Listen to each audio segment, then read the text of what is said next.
Tell us more about this resolution. Essentially, this resolution says to the Taliban, actions speak louder than words. You've made these promises, these commitments. Now you've got to uphold them. So this resolution calls on the Taliban to ensure safe passage for those seeking to leave Afghanistan, to secure the airport, reopen it, and also to respect human rights, particularly those of women, children and minorities, and to combat terrorism and prevent Afghanistan from becoming once again a safe haven for terrorists. But this resolution did not come without problems. We had 13 of the Security Council members voting in favour and 2 abstentions from China and Russia. Diplomats said that reportedly those 2 countries wanted to postpone the vote. They were not happy with some of the language. They did manage to get some of it changed.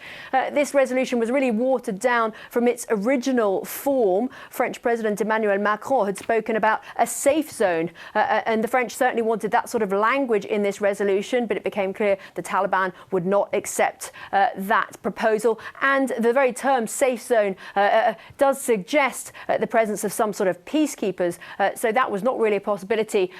And China and Russia, China in particular, did not want any language that could be perceived as criticising the Taliban. China has hinted at the fact that it might soon be ready to recognise the Taliban as the official government, and is certainly, it seems, seeking business opportunities in Afghanistan as the US and Western powers pull out. Indeed, China's envoy, the deputy ambassador, was very critical of the United States in this meeting. He really let rip, saying that the US is essentially faking its concern for Afghan citizens after making them suffer for 20 years.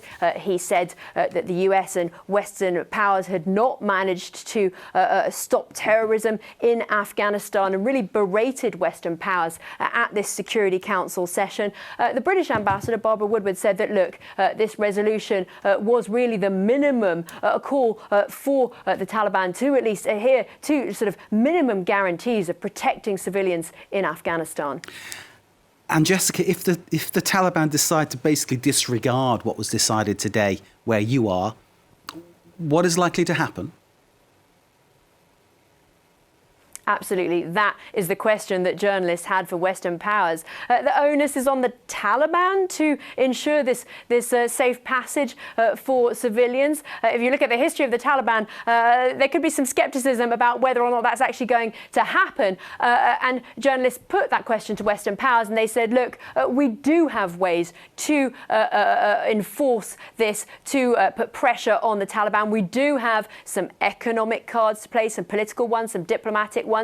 First of all, the Taliban wants international recognition, so there is that. They can dangle that one. And also they want the lifting of sanctions. Perhaps more importantly, they want financial support. So there are some cards that Western powers can play, but you're quite right that it's very difficult to enforce this. There has been some talk of perhaps in the future some sort of UN peacekeeping force that could help monitor the situation, but we're a long way off from that at the moment. It doesn't seem like the Taliban would accept anything like that at this point in time. What can be said is that there's certainly going to be a lot more meetings on Afghanistan here at the United Nations in the coming weeks. And of course, more from you as it happens. Jessica, as ever, thank you.